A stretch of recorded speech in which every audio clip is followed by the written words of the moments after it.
Samantha Reed didn't believe in blind dates. Not anymore. As the founder of a luxury fashion brand, she had spent her life surrounded by men who smiled for business deals and whispered love only when they saw her credit card. So when her best friend insisted she go on one last blind date with a perfect gentleman, Samantha sighed and gave in. Fine, but if he starts talking about crypto or yachts, I'm leaving, she had said while fastening her diamond earrings that night. The restaurant was 30 minutes away, a rooftop overlooking the city skyline, expensive, elegant, and exactly the kind of place she hated lately. Halfway there, her dashboard lit up like a Christmas tree. Beep. Low tire pressure. Then, boom. The car jerked violently to the side. Samantha swore under her breath, steering onto the shoulder of the empty country road. She climbed out, heels sinking into gravel, wind whipping her silk dress. The tire was completely flat. Perfect, she muttered. Just perfect. She tried calling roadside assistance, but her signal was weak. Her blind date, the mysterious gentleman she was supposed to meet, hadn't even texted to confirm. Samantha Reed, billionaire, fashion icon, and business powerhouse, was standing helplessly beside her luxury car, staring at a flat tire she had no idea how to fix. That's when she heard a truck slow to a stop behind her. A man stepped out, tall, broad-shouldered, with tousled brown hair and grease-stained hands. His t-shirt had a small patch that read Cole's Auto Repair. He wasn't the polished type she usually dealt with. No designer watch, no cologne, just a simple, rugged man who looked like he worked hard for everything he had. He gave her a polite nod. Need a hand, ma'am? Samantha's instinct screamed to be cautious, but there was something calm in his voice, steady, grounded. I think I have it under control, she lied, kneeling awkwardly beside the tire.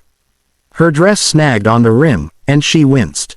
He crouched next to her, watching her fumble with the tire iron. Yeah, looks like you're doing great, he said with a small grin. Samantha glared, but there was humor behind it. You think you can do better? Pretty sure. Before she could argue, he rolled up his sleeves and got to work.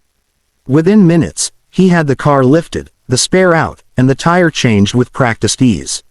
She watched quietly, struck by how efficient and calm he was. When he stood, wiping his hands on a rag, she noticed the faint smudge of oil on his cheek, and the dimple that appeared when he smiled. There you go. Good as new. Wow, she said softly. You make it look easy. Been doing it since I was 16, he said. Then, glancing at her car, he added, bet this one costs more than my whole house. Samantha chuckled awkwardly. Probably. Before she could offer him money, a small voice called from his truck. Daddy, are we still getting ice cream? Samantha turned to see a little girl, maybe 6 or 7, sitting in the passenger seat with her hands pressed to the window. She had curly brown hair, bright eyes, and a smile so full of innocence it made Samantha's chest tighten. Yeah, kiddo, he called back, just helping the lady first. That's your daughter? Samantha asked, surprised. He nodded, smiling proudly. Lily, my little boss. Samantha smiled despite herself. She's adorable. Yeah, she's my whole world. He shrugged modestly, then looked back at her. Anyway, you're all set. Take it slow on your way out. She reached into her bag, pulling out a crisp $100. At least let me pay you for your time. He shook his head immediately. No need. It was just a tire. But, he lifted his hand slightly. Really? Keep it. Just promise me you won't drive on bald tires again. She blinked, taken aback. People didn't refuse her money. Not ever. You don't want anything. He shrugged. Maybe a smile. That's free, right? Her lips parted in surprise, then curved into one despite herself. As he walked back to his truck, she called out, wait. What's your name? Ethan, he said, glancing back with a half smile. Ethan Cole. Ethan Cole, she repeated softly. Thank you. He gave her a little salute and climbed into the truck. Samantha watched as he drove off with his daughter waving at her through the window. For a long moment, she just stood there under the setting sun, the sound of the engine fading. Her phone buzzed, a text from her blind date saying he couldn't make it.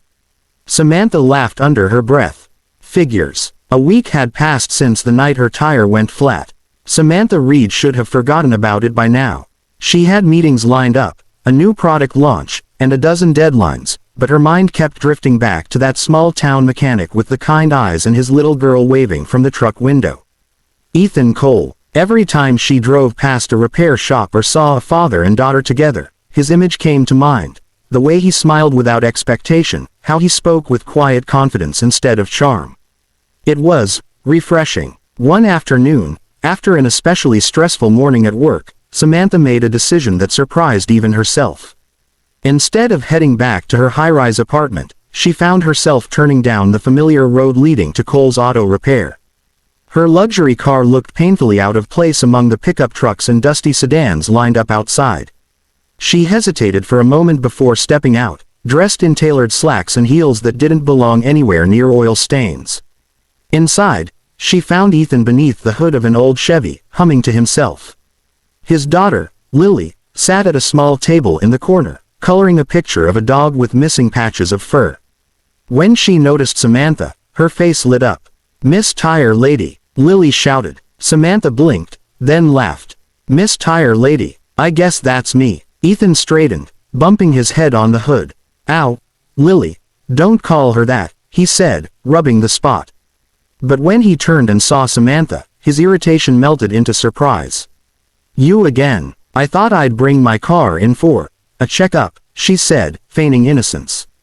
Ethan crossed his arms. "A checkup? Pretty sure I fixed the problem last time."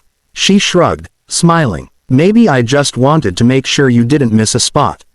He chuckled, shaking his head. "All right, Ms. Reed, hand me the keys." For the next hour, Samantha watched him work, his movements steady, his focus absolute. He wasn't performing or trying to impress her. He was simply himself, and that was what made her stay. Lily offered Samantha a crayon and pointed at her drawing. "You can color too." Samantha hesitated, then crouched beside her.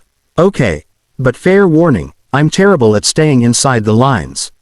Lily giggled. "It's okay. Daddy says the best things happen outside the lines." Something in Samantha's chest softened. That small, simple truth hit her harder than any motivational quote she'd ever read. When Ethan finished, they locked up the shop together. Lily had fallen asleep in the back of his truck, her tiny head resting on a stuffed bunny. Samantha lingered beside him, unsure why she didn't want to leave yet. "Burgers?" he asked suddenly. "There's a diner down the road. Best milkshakes in town." She looked down at her white silk blouse and heels, then at his grease-stained shirt. "You realize this is probably the most uneven dinner date ever, right?"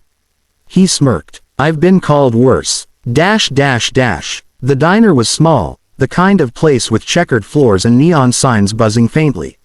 Samantha sat across from Ethan in a booth that smelled faintly of fries and nostalgia. To her surprise, she felt more comfortable here than she ever had in any five-star restaurant. "So, you own a repair shop," she said, sipping her shake. "How long have you been doing this?" "Since I was 16, he replied. "My dad taught me everything. When he passed, I took over. Been me and Lily ever since." There was quiet pride in his voice, but also exhaustion. Samantha could hear it between the lines.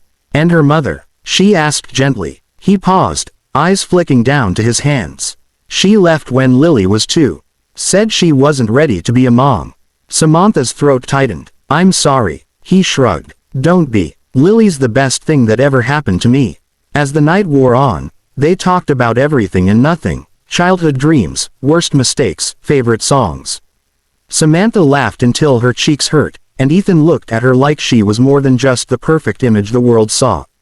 When he dropped her off at her car later, she lingered beside the door. "This was nice," she said softly. "Yeah," he replied. "Didn't think I'd ever see you in a place like Rosie's Diner."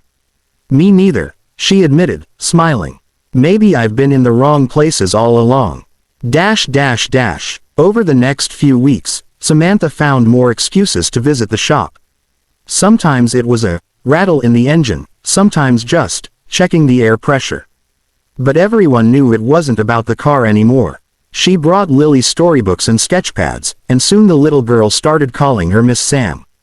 Samantha found herself helping with homework, reading bedtime stories while Ethan finished late repairs. It felt real, warm, home. Until one night, her world and his collided. At a charity gala downtown, one of her socialite friends spotted Samantha arriving in Ethan's old truck. "Sam, darling," the woman said, her tone dripping with disbelief, "please tell me this grease monkey isn't your date." Ethan's jaw tightened, but he said nothing. Samantha felt the sting of judgment in every stare around them. For a long second, she hesitated, old habits whispering in her ear. But then she reached for Ethan's hand and smiled. "Yes," she said clearly. "He is." Later that night, outside beneath the city lights, Ethan turned to her. "You don't belong in my world, Samantha. But you make it feel like home." She looked up at him, tears glimmering. "Maybe I've spent too long in the wrong world." He smiled softly. "So, blind date disaster, huh?" She laughed, leaning up to kiss him. "The best disaster of my life." And when little Lily ran out from the truck to wrap her arms around them both, Samantha knew she hadn't just found love. She'd found a family. She got back into her car, staring at the road ahead. Maybe it was a disaster of a night. Or maybe it was the start of something different.